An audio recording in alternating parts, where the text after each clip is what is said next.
Hello everyone and welcome to another video. So as I was browsing through a few online selling sites, I came across this, an Asus GTX 660 Ti. I was more interested in the item description at first because the seller had stated that it was an ideal card for 1440p gaming. I thought to myself, yeah, maybe when it came out in 2012, but these days surely not.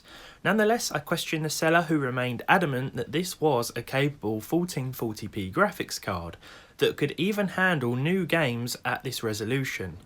It was at this point that the card sold to someone else.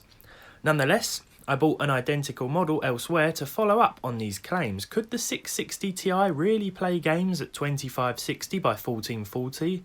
Well, sort of. Which, to be fair, was quite surprising, though I don't think that this should have been the primary focus of the card's advert. After all, while this card can handle the likes of Forza Horizon 4, The Outer Worlds, and PUBG at 1440p with at least 30 frames per second, the experience isn't consistent across the board, and purchasing a 5-year-old performance card with the hopes of running new AAA titles beyond 1080p is not a good idea, especially one with 2 gigs of VRAM. Still, I guess the seller wasn't exactly lying, they were just stretching the truth. And to be fair, performance isn't going to be consistent at 1080p either, and it does of course depend on what games you play. With that logic though, I could call a GT 1030 a 4K card because it can handle Vice City at 2160p, I think. So then, let's revert to 1080p and see what the 660 Ti, not the 1660 Ti, can do in 2020. Let's start with the newest title, Doom Eternal. With plenty of graphical options, this one will run on a wide range of graphics cards, providing you have at least 3 gigs of VRAM. Cards like the 660 Ti will struggle, because even at the lowest settings, the game uses close to 3 gigs of memory. This makes me wonder if the 3GB 660 Ti would fare any better, or whether the card would struggle just the same. At 1080p low, we were seeing at least 30 in some areas, though this was quick to drop to the mid-20s or lower as things started heating up. It's a bit of a shame, but I expected this, to be honest. So then, let's move swiftly on to Far Cry 5, which, at the lowest preset, should run at about 40 FPS on average with this card. This one is a couple of years old now, but it's still a lot of fun and will certainly put older cards through their paces. Again, the low preset still uses all of our available VRAM and just still wants more. Nonetheless, the game runs okay. Let's get back to Forza Horizon 4, because while this did run with just over 30 FPS at 1440p, despite the initial low memory warning, it didn't maintain a constant 30 FPS plus, and locking the frame rate would be best. At 1920 by 1080 though, we are seeing closer to 45 frames per second, and the VRAM warning is gone, even though the low preset still eats up everything the 660 Ti has to offer.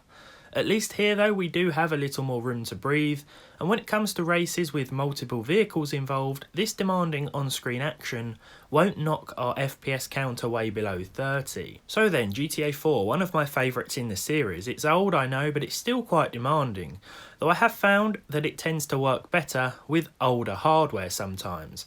This game ran fine at 1440p with at least 60 FPS on average, so it's no surprise that we were seeing closer to 90 here, and sometimes even over 100 at 1080p with the high settings. I left the graphical options on default as it's far more hassle-free than trying to find a better balance between visuals and performance. No problems to report here. In the busier areas of the Outer Worlds, you can expect around 40 to 50 FPS with this card at 1080p, though this did rise to 60 in the town of Edgewater. This ran at 1440p with at least 30 FPS too, but I'd recommend 1080p for a far smoother experience, just as I have done throughout. If you do pick up any freezes when watching this footage, then I'd like to state that this was an issue with the recording, not the game itself. Okay, so PUBG was another game that did run quite well at 1440p, albeit with the very low preset, but at 1080p with the same settings you can expect more than 60. In busier areas, the frame rate tended to hover around 70, so you may even be able to get away with a slightly more demanding graphical preset if you want, but I wouldn't really go any higher than low or medium just to ensure things stay running well. Finally, and unfortunately, it's Red Dead Redemption 2, which didn't perform very well at all. We failed to hit 30 FPS at 1080p, so I wouldn't recommend getting a card like this if you want to play Rockstar's sprawling western blockbuster. 900p will give you 30 or thereabouts, but the frame drops still ruin the experience a little bit for me. It is doable, I guess, but it's not that enjoyable. And with all that said, this has been a look back at the 660 Ti.